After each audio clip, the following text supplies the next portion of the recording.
Hello everybody. It is May 25th, 2025 here in the United States of America, and today I want to talk about President Trump's recent meeting with the current president and leader of Syria, a man who goes by the name of Ahmed al-Shara, formerly known as and better known as Abu Muhammad al-Julani. Now, a little background on this. The Syrian civil war finally wrapped up. Well, at least the phase of the civil war where Bashar al-Assad was the president of Syria. I don't quite think this civil conflict is over yet, but it's definitely entered a different phase. Anywho, a few months ago, the Assad regime seemingly collapsed overnight. It was much more of a house of cards than anyone had assumed. They actually were not receiving as much support from Russia and Iran directly as many had thought. Many people assumed that Russia and especially Iran would keep the Assad regime propped up by any means necessary, but it turns out that wasn't the case. There were some pretty serious internal issues where Russia and Iran felt like they were dragging along a dying corpse, and they could only do so much to keep that government propped up. I think most parties involved knew that it was only a matter of time. Anyways, one of the rebel factions in the north of the country made a surprise offensive. The offensive wasn't surprised. It was a surprise offensive. Seemingly swept through the entire country in less than 2 weeks, and the entire thing fell apart. Assad's army largely deserted or fled. Nobody really put up much of a fight, and before long, the capital, Damascus, was occupied by this rebel faction. I forget the name of the rebel faction offhand. Actually, let me. I didn't have my notes ready for this.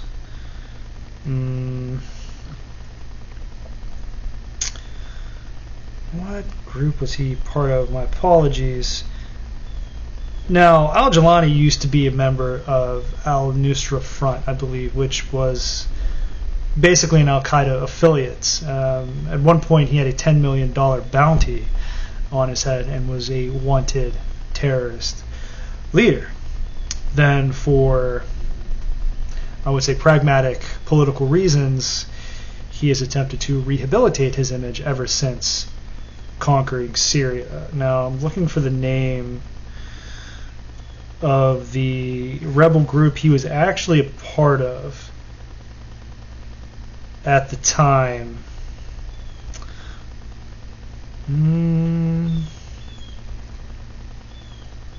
Oh yes, HTS. Hayat Tahrir al-Sham. Sorry, I don't speak Arabic.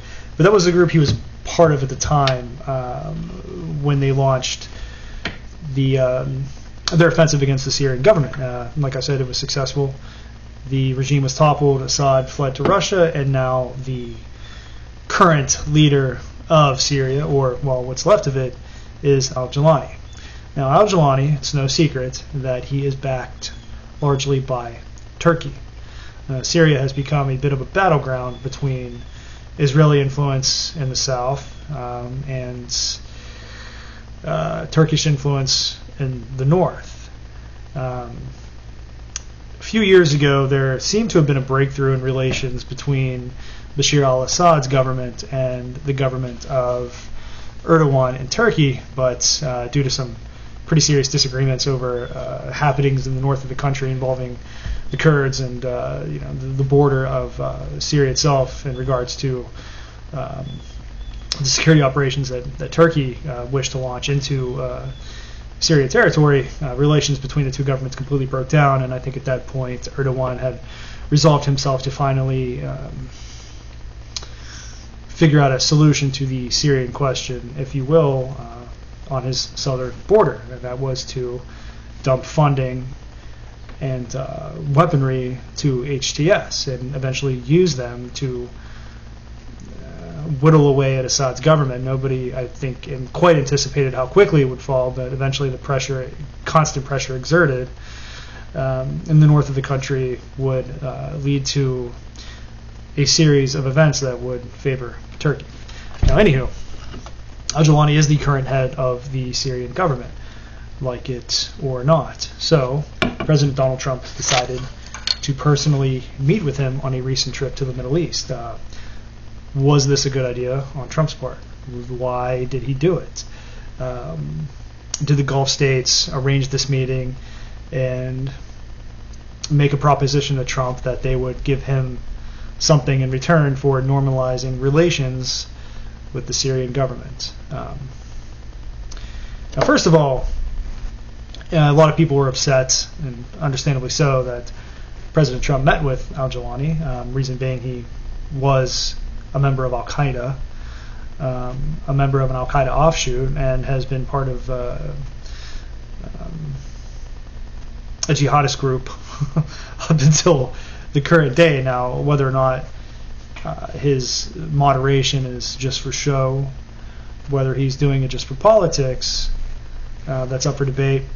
I would say internally the man is probably still a bit of a jihadi, but understands that governing Syria in that manner, with the world watching, is not a very practical or realistic way to do things. Syria is not going to be turned into another Afghanistan. Nobody would let that happen. Well, nobody in the region would let that happen. Al-Julani knows this, and he's trying to curry favor with all of his neighbors: Turkey, Israel, Jordan, Lebanon, Saudi Arabia, Egypt, all these countries in the region. He would wish for very good reason to have positive relations with, because people need to remember this: the Syrian economy was utterly gutted, completely destroyed by Western sanctions.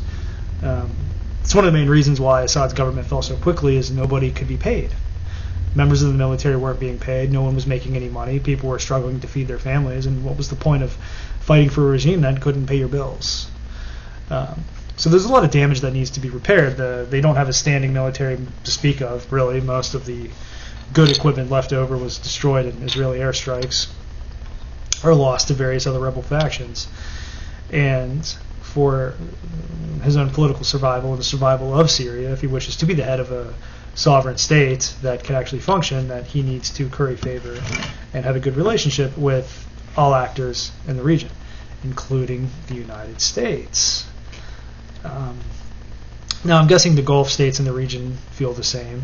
They no longer want a perpetual, horrific civil war smack dab in the middle of the Middle East. It's bad for business. It's causing never-ending refugee crises. The violence is spilling over into neighboring countries. Turkey's dealing with problems on its southern border mainly because of the Kurds. That region of Syria was the Syrian government under Bashar al-Assad lost control of the Kurdish section of Syria, although I don't believe they were actually in combat with the Kurds in the north of Syria. The government of Syria, from what I understand, didn't exactly run the place. It was the Kurds calling the shots, and Turkey wasn't happy with that because, well, Turkey's had very long-running problems with the Kurds. But as I mentioned before, it was in the best interest of all nations in the region to finally have some form of stable government in Syria. Just end the war, be done with it, no more refugee crisis, no more economic damage to the region, no more terrorist groups and violence spilling over into neighboring countries, no more. Enough's enough. The Gulf states don't want it anymore. They don't want conflict in the region anymore. They've had enough of it. They want to build their nations up economically, and it's very hard to do so if the region of the world is in a perpetual state of war. Again, this is why no country has really done much of anything about the issue between Israel and the Palestinians and the war in Gaza, again, because they can posture, they can say what they want, but at the end of the day, they don't want a war in the region. They want this conflict to be resolved as quickly as possible without spreading. So, anyways, why did Trump meet with Al-Julani? Well, I think at the end of the day, it has to be acknowledged, like it or not, that Al-Julani's faction, HTS, ultimately won the previous phase of the Syrian civil war. It toppled Assad's government, and he's the man in charge. You could say things like, oh, well, he's not legitimate, sovereignty, legitimacy, yada, yada, yada. They didn't have elections. That's all well and good, but who holds the power? Who controls the militias? Who controls what's left of the military? Who's the one with the most influence in the country? It's Al-Julani. So therefore, he's in charge. That's the way it is. Now, President Trump can either posture and take the moral stance that he will never meet with somebody who's a former member of Al-Queda, which, considering the history between the United States and Al-Queda, I don't think too many people would have been fairly understanding, I think, of that stance of how he taken it. But also at the end of the day, I think that President Trump would rather just move on from the region. And if any involvement is to be had in the Middle East, it's going to be just trade. Economics, no more military action, no more airstrikes, no more hostility, no more sanctions. I think President Trump wants to step away from that, and he's taking the very the pragmatic view of, well, I might not personally like this guy. He may have been responsible for the deaths of Americans, but at the end of the day, that's who's in charge of the country. And acting and continuing sanctions against Syria or launching military action against Al-Julani's government would just perpetuate this never-ending war. It's over. It's done. I think many people look back on the Arab Spring as a mistake. I think it didn't lead to any positive results in the Middle East. Certainly didn't lead to any positive results in Syria. It just led to a brutal, bloody civil war, and now instead of a fairly tolerant, secular government in charge, you have somebody who is essentially a jihadi. Now, Al-Julani's had some issues in the past with his militias, especially foreign fighters, getting off the leash, if you will, and terrorizing local minority groups, including Syrian Christians and Alawites. Now, reports indicate that those groups have been more or less reined in. Now, were they allowed to rampage for a period of time to put the Alawites in their place, so to speak, again, because Bashar al-Assad is an Alawite, and it's one of those ethnic conflicts that I don't really think we understand too well, that there is a lot of animosity in some Syrians towards Bashar al-Assad, and the Alawites are associated with Bashar al-Assad because the Alawites, Bashar al-Assad is an Alawite, and Alawites are a faction of Islam that many consider to be heretics, I guess, in the Islamic religion. So did he let some of these groups off the leash due to some of these issues and then rein them back in for appearance's sake? I don't know. Either way, though, he has had some issues, and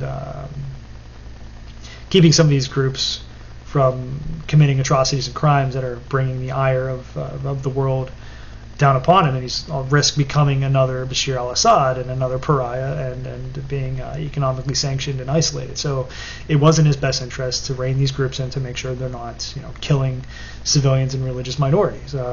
Whether or not, again, that's based off a genuine compulsion to not want to do those things because he considers them morally wrong, or maybe he doesn't, and it's just for political expediency, I don't know. But either way, President Trump is willing to meet with such a man, again, for practical reasons, despite the outcry. Like I said before, it's either never-ending sanctions and possible military involvement against whatever regime is in charge of Syria, or acknowledging the reality and then just moving on from there and trying to find the best economic deal that he can in the region. And again, as I mentioned before, I'm sure the Gulf state leaders preferred that President Trump and the United States normalized relations with Syria, just to finally put an end to the constant conflict. That's why I think he did it, just for practical and pragmatic political reasons. I'm sure he put his enmity aside, in regards to meeting with a former member of Al-Qaeda who might have American blood on his hands, and is probably looking at the larger political picture and considering what his greater plans are in the Middle East. Now, did it hurt President Trump politically? I know some veterans were quite upset with him for what he did. again, though, it's one of those things where I completely understand, but I think from President Trump's perspective, it's, well, this guy's in charge. Who holds the powers, who has legitimacy. It's just cold, hard reality. And it's one thing that kind of drives me a little bit crazy sometimes when people throw around the word legitimacy about the leader of any particular country. Oh, well, they're not legitimate because they weren't elected through a sufficiently democratic process. That's all well and good, but at the end of the day, who holds the power? The guy that you wish was in charge or the guy that actually is? Okay, so then if you have to deal with somebody, is there any point in dealing with the guy and negotiating with the guy who doesn't hold the power, or negotiating with the guy who actually is in charge? So even if President Trump doesn't like the guy, it doesn't change the fact that it's Al-Julani who is in control of Syria. Now, will Al-Julani stay in control of Syria? I don't know. It depends on whether or not he continues to get support from Turkey. It depends on if the sanctions can be lifted, and if he can figure out the Israel issue on a southern border. He's never going to be seen as a legitimate leader again if Israel can just do what it wants in Syria territory and strike whatever targets it feels like striking without any sort of retaliation. It makes him look weak. And as far as President Trump goes, like I said, this doesn't really hurt him. This is a pragmatic political move, again, and Trump's larger political play to finally get something out of the Middle East that benefits the United States economically and doesn't result in dead and wounded Americans and pointless foreign wars. But anywho, I hope everyone out there enjoyed the video. Drop me a like, subscribe to my channel, and I'll be back. What's today? I'll be back Wednesday with another video. Have a good one.